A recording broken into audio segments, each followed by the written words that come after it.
Hello guys, welcome back to my YouTube channel বঙ্গেরু talks. তো কালকে তোমাদের সকল মাধ্যমিক পরীক্ষার্থীদের রেজাল্ট বেরিয়েছে। তো আশা করছি তোমাদের সকলেরই রেজাল্ট খুবই ভালো হয়েছে।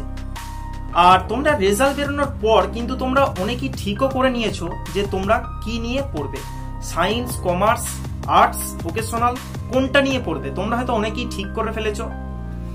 আর যারা তোমরা ঠিক করতে পারোনি বা যারা ঠিক করে ফেলেছো, তোমাদের সকলের জন্য কিন্তু এই ভিডিওটা খুবই গুরুত্বপূর্ণ একটা ভিডিও হতে চলেছে। কারণ এই ভিডিওটার মাধ্যমে আমি তোমাদের সঙ্গে ডিসকাস করব যে মাধ্যমিকের পর কি নিয়ে পড়াটা উচিত, সায়েন্স, কমার্স, আর্টস নাকি অন্য কিছু নিয়ে। তো ভিডিওটাকে তোমরা কিন্তু সম্পূর্ণ দেখবে। আর আমার এই চ্যানেলে যদি প্রথমবার এসে থাকো, চ্যানেলটিকে সাবস্ক্রাইব করে পাশের যে বেল আইকন দেখতে পাচ্ছ ওখানে প্রেস করে অল নোটিফিকেশনে ক্লিক করে রেখে দেবে, যাতে তোমরা পরবর্তী যে কোনো তোমাদের এডুকেশনাল রিলেটেড আপডেট নোটিফিকেশনের মাধ্যমে পেয়ে যেতে পারো। তো চলো বেশি দেরি না করে ভিডিওটিকে শুরু করা যাক। তো দেখো, ভিডিওটা শুরু করার পূর্বে প্রথমেই বলে রাখি, কালকে যারা তোমরা ঠিক করে নিয়েছো যে তোমরা মাধ্যমিক পরীক্ষা দেওয়ার পর যে তোমরা সায়েন্স নেবে বা কমার্স নেবে বা আর্টস নেবে, তোমাদের ডিসিশনটা কিন্তু সম্পূর্ণ ঠিক। একদম যারা তোমরা ডিসিশনটা নিয়েছো, আমি জানি তোমরা কিন্তু যে যে সাবজেক্টগুলোকে যারা তোমরা ভালোবাসো, কেউ তোমরা সায়েন্সের সাবজেক্টগুলো ভালোবাসো, কেউ তোমরা আর্টস কমার্সের যে সাবজেক্টগুলো ভালোবাসো, বা তোমরা ধরো কেউ অঙ্ক বেশি পছন্দ করো, সেই হিসেবে তোমরা কেউ সায়েন্সে যাচ্ছ, কমার্সে যাচ্ছ, কেউ তোমরা ভূগোল, ইতিহাস এই সমস্ত বিষয় নিয়ে তোমরা বেশি ভালোবাসো, সেই ক্ষেত্রে তোমরা আর্টসের দিকে। তোমরা যারা ভালোবেসে তোমাদের যে লাইনের দিকে যাচ্ছ এবং যারা ঠিক করে ফেলেছো যে তোমরা বিভিন্ন স্ট্রিম নিয়ে, মানে একটা নির্দিষ্ট স্ট্রিম নিয়ে তোমরা পড়াশোনা করবে এবং সেই নিয়েই তোমরা অনেক দূর এগোবে, তোমাদের কিন্তু ডিসিশন একদম ঠিক আছে। যারা তোমরা ঠিক করতে পারোনি যে তোমরা কি নিয়ে পড়বে, বা যেটা তোমাদের অনেকটা আশা ছিল নম্বরের উপরে, যেমন তোমরা হয়তো অনেকেই ভেবেছিলে যে আমি সায়েন্স নিয়ে পড়বো, যদি মাধ্যমিকে আমি 85 to 90% মার্কস পাই তাহলে আমি সায়েন্স নেবো, বা কেউ তোমরা ভেবে রেখেছিলে আমি যদি 80 থেকে 85% মার্কস পাই তাহলে আমরা কমার্স নেবো। তো সেই ক্ষেত্রে হয়তো তোমাদের নাম্বারটা একটুখানি কমে গেছে। সেই ক্ষেত্রে তোমরা হয়তো একটুখানি ঘাবড়ে টাইপের গেছো যে তোমরা বুঝে পাচ্ছ না যে তোমাদের জন্য কি সায়েন্স নেওয়াটা কি ঠিক হবে, বা তোমাদের জন্য কি কমার্স নেওয়াটা ঠিক হবে। এই ক্ষেত্রে তোমরা অনেকটাই কিন্তু হোঁচট খাচ্ছ এখন। কিন্তু তোমাদেরকে আমি বলে দেবো, প্রত্যেকটা যে স্কুল, কলেজ বা একাদশে ভর্তির জন্য কিন্তু মিনিমাম যে নম্বরটা লাগে সেটা হচ্ছে 50 to 60 এরকম ধরনের কিছু একটা লাগে। বা এর থেকে কিছু কিছু কলেজ বা কিছু কিছু একাদশে ভর্তি হতে গেলে সেই ক্ষেত্রে একটুখানি অনেক কলেজ বা যে একাদশে ভর্তির যে নম্বরটা সেটা কিন্তু অনেক ক্ষেত্রে বেশি লাগে, কিন্তু তোমরা ভর্তি হতে পারবে। কিন্তু আসা যাক, তোমাদের যাদের মনটা যাদের ভেঙে গেছে যে আমরা যে নম্বর আশা করেছিলাম মাধ্যমিক পরীক্ষায় তার থেকে আমরা কিন্তু অনেকটাই কম পেয়ে গেছি, সেক্ষেত্রে তোমরা কি করবে। তো দেখো, প্রথমেই বলতে চাই যে নাম্বারটা এক্ষেত্রে কোনো কিন্তু ম্যাটার করে না।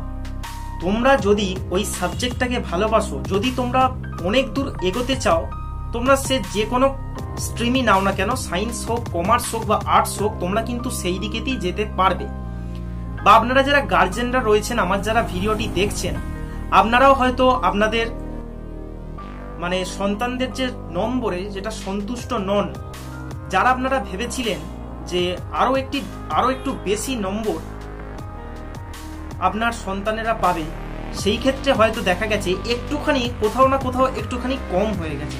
তো এই ক্ষেত্রে কিন্তু মন ভাঙার কোনো কিছু কারণ নেই। যদি আপনার সন্তান ওই সাবজেক্টটাকে যদি ভালোবাসে, তাহলে কিন্তু অবশ্যই সেই সাবজেক্টটা নিয়েই পড়ান। আর যারা তোমরা আমার এই ভিডিওটা দেখছো, আমি তোমাদেরকে বলবো, একটা কথাই বলতে চাই, তোমরা যদি ভালোবেসে যে কোনো সাবজেক্টই যদি পড়ো, তাহলে কিন্তু তার অবশ্যই তোমরা একটা নির্দিষ্ট কেরিয়ার কিন্তু বাঁচতে পারবে, কেরিয়ারের উন্নতির দিকে কিন্তু তোমরা। কিন্তু এখন কথা আসে, যারা তোমরা ভালোবেসে সাবজেক্টগুলো নেবে না, ধরো তোমরা ভালো নম্বর পেয়েছো, 80% নম্বর পেয়েছো, বা যারা তোমরা একটুখানি অ্যাভারেজ নম্বর পেয়েছো, ধরো কেউ তোমরা 62 বা 50-60 নম্বর পেয়েছো, তোমাদের অনেক বন্ধু হয়তো তোমাদের থেকে একটু বেশি পেয়ে গেছে, হয়তো সে পেয়ে গেছে 70%, 80%, সেক্ষেত্রে তোমাদের মন খারাপ করার কিছু কিন্তু কথা নেই। ধরো আমি কথার কথা বলতে চাইছি, হয়তো তুমিও হয়তো ভেবে রেখেছিলে যে তুমি 70 থেকে 80% নম্বর পেলে বা 80% নম্বর পেলে তুমি সায়েন্স নেবে। সেক্ষেত্রে তোমার নম্বরটা হয়ে গেছে 65%, আর তোমার যারা বন্ধুরা বা তোমার যে বন্ধু ছিল তার কিন্তু নম্বরটা হয়ে গেছে 80%। সেক্ষেত্রে সে সায়েন্স নিয়ে নিল, আর তোমার ভালো লাগার যে সাবজেক্ট যেটা সায়েন্স ছিল সেক্ষেত্রে তুমি কিন্তু এখন একটু পিছিয়ে আসছো।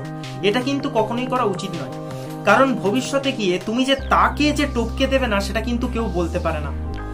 সে যে এখন 80% নম্বর পেল, তুমি তাকে 11-এ ভর্তি হয়ে তুমি তাকেও দেখিয়ে দিতে পারো এবং সায়েন্স টিম নিয়ে কিন্তু দেখিয়ে দিতে পারো যে তুমি তার থেকেও বেশি নাম্বার তুলে দেখাতে পারবে।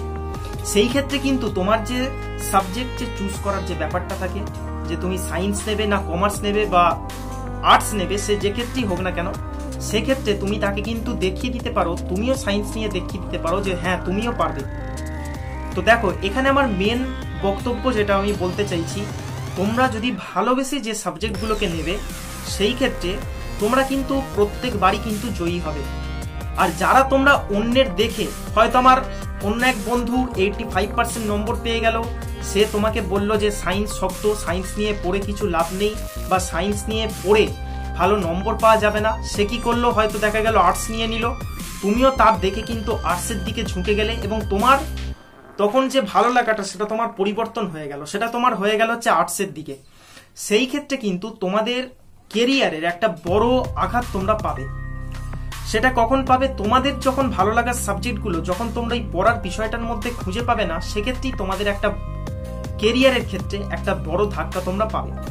সেই ক্ষেত্রে দেখো আমি তোমাদেরকে একটা কথাই বলতে চাই, তোমরা যে সাবজেক্টগুলো ভালোবাসো, ধরো অনেকেই রয়েছে তোমরা কেউ বায়োলজি বেশি পড়তে ভালোবাসো, আবার অনেকেই রয়েছে তোমরা যারা অঙ্ক করতে ভালোবাসো, বা কেউ তোমরা ইতিহাস পড়তে ভালোবাসো, ভূগোল পড়তে ভালোবাসো। তো এরকম সাবজেক্টগুলো যে থাকে, এই সাবজেক্টগুলো তোমাকেই কিন্তু বেছে নিতে হবে এবং তোমাকেই ঠিক করতে হবে তুমি কোন দিকে যাবে, এবং সেই নিয়ে তোমাদের যারা গার্জেনরা রয়েছে, তোমাদের বাড়ির লোকেদের সঙ্গেও কিন্তু তোমাদেরকে কথাটা বলতে হবে, যাতে করে তারাও তোমাদের ভালো লাগা ভালোবাসাটাকে বুঝতে পারে।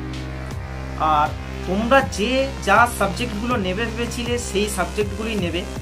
দেখো আমি তোমাদেরকে একটা দাদা হিসেবেই তোমরা বলতে পারো, আমি তোমাদেরকে বলছি, কারণ দেখো আমি তোমাদেরকে বলে দিতে পারি না যে তোমরা এই নম্বর পেয়েছো, 50 থেকে 60% নম্বর পেয়েছো, তোমরা আর্টস নিয়ে নাও, তোমরা 70 থেকে 80% নম্বর পেয়েছো, তোমরা কমার্স নিয়ে নাও, বা তোমরা 90% 95% নম্বর পেয়েছো, তোমরা গিয়ে সায়েন্স নিয়ে নাও। এইভাবে কিন্তু দেখো বলা যাবে না, কারণ রয়েছে তারা কিন্তু তোমাদেরকে পরামর্শটা সঠিক কোন পথে তুমি যাবে সেই দিকটা তোমাদেরকে দেখিয়ে দিতে পারি।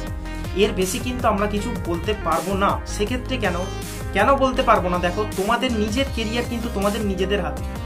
আর এই যে সময়টা মাধ্যমিকের যে পর জীবনের একটা সব থেকে প্রথম যে একটা বড় পরীক্ষা তোমরা দিলে, এর পরে কিন্তু আরো এর থেকেও কিন্তু শক্ত ধাপ হচ্ছে উচ্চ মাধ্যমিক পরীক্ষা। সেক্ষেত্রে তোমরা যদি এখন যদি সাবজেক্ট কম্বিনেশন গুলো যদি তোমরা ঠিকভাবে না নিতে পারো, সেই ক্ষেত্রে তোমাদের কিন্তু রেজাল্টও সেরকম হবে এবং ভবিষ্যতের কেরিয়ারের পথের যে উন্নতি সেটাও কিন্তু তোমাদের আস্তে আস্তে কম হতে থাকবে। তো সেই ক্ষেত্রে তোমাদেরকে একটা কথাই কিন্তু বলতে চাই, যারা তোমরা ভালোবেসে যে সাবজেক্টগুলোকে নিতে চাইছো সেই সাবজেক্টগুলো নিয়ে কিন্তু তোমরা এগিয়ে যাও। আর যে সাবজেক্টগুলো তোমাদের মনে একটুখানি খটকা আছে যে আমি যদি সায়েন্স নিয়ে আমি পারবো না, সেক্ষেত্রে দেখো আমি এটাকে কখনোই বলবো না যে তোমাদের কিন্তু এই সাবজেক্টগুলো ভালোবাসে, কারণ তোমরা পিছিয়ে যাচ্ছ। পিছিয়ে যাওয়া মানে কিন্তু তোমাদের এই সাবজেক্টগুলোর উপর কিন্তু ভালোবাসা নেই তোমাদের, কিন্তু তোমরা যদি ভর্তিও হও মাঝপথে কিন্তু তোমাদের ওই সাবজেক্টটার যে ইন্টারেস্ট সেটা কিন্তু তোমরা হারিয়ে ফেলবে। সেক্ষেত্রে তোমাদের একটা বড় সমস্যা কিন্তু দেখা যেতে পারে। আর প্রত্যেকটা স্ট্রিম, সায়েন্স আর্টস কমার্স, তিনটে স্ট্রিম কিন্তু যথেষ্ট গুরুত্বপূর্ণ, কারণ গুরুত্বপূর্ণ না হলে তাহলে এই যে কমার্স থেকে লোকে চাকরি পাচ্ছে, সায়েন্স থেকেও চাকরি পাচ্ছে, আর্টস থেকেও বিভিন্ন শিক্ষক শিক্ষিকা এবং যারা আদার্স যে সমস্ত চাকরিগুলো করছে, তাহলে তারা পাচ্ছে এটা কি করে, এটা তোমাদেরকে ভেবে রাখতে হবে। যারা প্রফেসর হচ্ছে, অনেক প্রফেসর কিন্তু বেরোয় আর্টস থেকে কমার্স থেকে, এছাড়া আরো অনেক কিছু কিন্তু হওয়া যায় জীবনে। তো শুধু যে সায়েন্স নিলেই সবকিছু আমি করে ফেলবো বা কমার্স নিলে কিছু পারবো না বা আর্টস নিলে কিছু পারবো না, এটা কিন্তু সম্পূর্ণ ডিপেন্ড করবে। কেন ডিপেন্ড করবে তোমাদের উপর? তোমরা যদি এখন যদি সঠিক সাবজেক্ট চুজ যদি না করতে পারো সেক্ষেত্রে কিন্তু তোমাদের ভবিষ্যতে একটা বড় কিন্তু কালো মেঘ তোমাদের জন্য কিন্তু অপেক্ষা করছে। কারণ দেখো, তোমরা এখন কোনো বন্ধুর পাল্লায় পড়ে তোমরা কমার্স নিয়ে নেবে, আর্টস নিয়ে নেবে, সায়েন্স নিয়ে নেবে, বা তোমাকে কেউ লোকে তোমরা বলতে চাও যে লোকে আমাকে কেউ কিছু বললো যে সায়েন্স নিয়ে নে, কমার্স নিয়ে নে, আর্টস নিয়ে নে, আমরা তাই নিয়ে নিয়েছিলাম কিন্তু এখন আমরা ভুগছি। সেটা কিন্তু দেখো তোমাদেরই ভুল। কারণ তোমাদেরকে কিন্তু নিজেদেরকেই ঠিক করতে হবে যে তোমরা কোন পথে যেতে চাইছো। অনেকেই তোমরা রয়েছো, কেউ তোমরা ডাক্তার হতে চাইছো, কেউ তোমরা ইঞ্জিনিয়ার হতে চাইছো, কেউ তোমরা লয়ার হতে চাইছো, কেউ তোমরা বিজনেসম্যান হতে চাইছো, কেউ তোমরা অধ্যাপক হতে চাইছো, কেউ তোমরা আরো অনেক উঁচু উঁচু যে পদগুলো রয়েছে সেখানে তোমরা হতে চাইছো, কেউ তোমরা সায়েন্টিস্ট হতে চাইছো। তো দেখো, এর একটাই বক্তব্য হচ্ছে তোমাদের নিজেদের কেরিয়ার তোমাদের নিজেদের হাতে। আর এরপর থেকে তোমাদেরকে যারা ভালো র্যাঙ্ক করেছো আমি তাদের কথা ছেড়ে দিয়ে যারা একটুখানি মিডলে রয়েছো তোমাদের কথা বলছি। দেখো, তোমাদেরকে কিন্তু পড়ার কথা এখন আর কেউ বলবে না, তোমাদেরকে কিন্তু নিজেকেই করতে হবে। সেক্ষেত্রে তোমরা যে সাবজেক্টগুলো নেবে, তোমরা যদি ভালোবেসে না সাবজেক্টগুলোকে নিতে পারো সেক্ষেত্রে কিন্তু খুবই বড় একটা প্রবলেমের সম্মুখীন তোমাদেরকে কিন্তু ভবিষ্যতে হতে হবে। কারণ এই সাবজেক্টগুলি যদি না তুমি পড়তে যদি না ভালো লাগে তাহলে তুমি সেই সাবজেক্টগুলো পড়বে না। সেক্ষেত্রে তোমার যে পড়া থেকে তুমি কিন্তু আস্তে আস্তে সরে আসবে। এটা কিন্তু সব থেকে বড় একটা ভুল হয়ে যায়। তো ভিডিওটা আমি আজ করছি, ভিডিওটা যদি ভালো লাগে অবশ্যই একটা লাইক করে দাও আর ফ্রেন্ডদের সাথে অবশ্যই ভিডিওটাকে শেয়ার করে দাও। যারা এই ব্যাপারটা নিয়ে যারা টলমলো খাচ্ছে যে আমরা কি নিয়ে পড়লে ভালো হবে বা কোন দিকে যেতে হবে, আশা করছি তোমাদের এই ভিডিওটা থেকে তোমরা একটু হলেও মোটিভেশন পাবে। আর যারা তোমরা কি নিয়ে পড়বে বা কি নিয়ে কোন দিকে যাবে ভেবেছিলে, আশা করছি তোমরাও আমি যেটা বলতে চাইছি সেটা তোমরা বুঝতে পেরেছো। তো অসংখ্য ধন্যবাদ ভিডিওটিকে দেখার জন্য। দেখা হচ্ছে পরবর্তী ভিডিওতে আমি তোমাদের বিভিন্ন কোর্স নিয়ে আরো কিন্তু আমি ভিডিও বানাতে চাই। তো তোমাদের যদি সহযোগিতা আমি পাই, তোমরা যদি এভাবেই সাপোর্ট করতে থাকো যেভাবে আমাকে সাপোর্ট করছো, আমি কিন্তু ভবিষ্যতে তোমাদের স্টেপ বাই স্টেপ কিন্তু অল ডিটেলস আমি দিতে থাকবো এবং ভবিষ্যতে আরো ভিডিও কিন্তু আসবে। তো এখানেই শেষ করছি। তোমরা সবাই সুস্থ থাকবে, ভালো থাকবে।